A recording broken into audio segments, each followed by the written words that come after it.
에너지 청혜쌤입니다. 자, 오늘은요, 우리 친구들과 함께 지구온난화에 대한 얘기를 좀 해보려고 합니다. 지금 굉장히 심각한 문제다라고 많이들 이야기가 되고 있어요.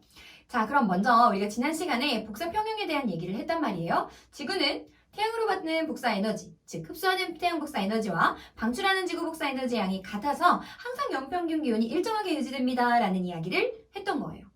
자, 그러면 그냥 받아들이는 에너지와 내보내는 에너지가 완전히 다 똑같아. 그래서 받는 대로 그대로 다 내보내는 걸까?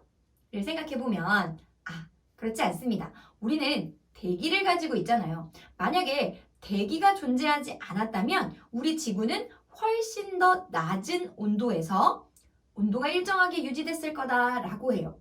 도대체 대기라는 것은 어떠한 현상을 나타내길래 이렇게 우리가 대기가 없을 때보다 보다 높은 온도에서 연평균 기온이 일정하게 유지될 수 있는 걸까? 여기서 그림으로 한번 준비했거든요. 살펴볼게요. 자, 지구가 있고요. 대기를 가지고 있어요. 자, 방출하는 태양 복사 에너지를 지구가 흡수합니다. 그대로 다 내보내는 것이 아니라 내보내려고 하다가 뭔가 가지고 있는 그 대기층이요. 일부의 열 에너지를 재흡수하게 되고 다시 방출하는 형태를 띠게 됩니다. 자, 이런 대기를 우리는 온실기체라고 하는데요. 어떤 종류가 있느냐? 수증기, 메테인 혹은 이산화탄소 이런 것들이 존재해요. 이런 것들, 바로 온실기체 때문에 지구의 온도가 조금 더 높아지는 현상. 우리는 그것을 온실효과라고 이야기를 하는 거죠. 온실효과 자체가 나쁜 것은 아닙니다. 그런데 문제는 지금 온실기체가 많아지면서 온실효과가 평년보다 훨씬 더 계속 더 높게 나타나고 그로 인해서 지구의 온도가 점점 상승하고 있다는 것이 문제가 되는 거예요. 우리는 그것을 지구온난화다라고 이해해주면 되겠습니다. 자, 그러면 지구온난화의 도대체 정확한 원인이 뭘까 한번 살펴볼게요. 원인이라는 건 앞에서 얘기했던 거. 지구온난화의 원인은 온실효과였는데 그 온실효과를 일으키는 건 온실기체였어요. 그쵸? 이런 온실기체의 양이 점점 많아지고 있기 때문입니다. 라고 이야기를 하거든요. 자, 그러면 이런 온실기체들이 왜 많아지고 있는가? 왜 많아지는지 한번 봤더니요. 바로 인류의 산업활동으로 인해서 많아지고 있대요.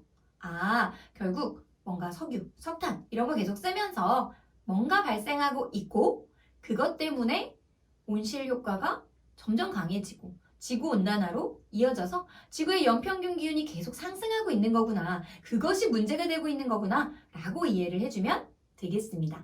자, 이것 때문에 어떤 현상들이 일어나는가? 연평균 기온이 높아져요. 그러니까 빙하가 점점 녹겠죠. 우리 친구들 많이 들어봤을 거예요. 그리고 그렇게 빙하가 녹으면 해수면이 상승하게 됩니다. 그쵸? 해수면이 상승하면요. 살아갈 육지가 축소되겠죠. 우리 친구들 많은 동영상을 통해서 어떤 남극이나 그런 북극이나 이런 이야기들을 본 적이 있을 거예요. 또 폭염, 홍수 등의 기상이변들이 나타날 수 있습니다. 따라서 어떻게 하면 우리가 살아감에 있어서 자연을 해치지 않고 또 지구의 연평균 기온을 더 이상 이 지구온난화를 가속시키지 않고 안전하게 살아갈 수 있을 건가에 대한 연구, 관심 이런 것들이 필요한 부분이다라고 이해하시면 되겠습니다.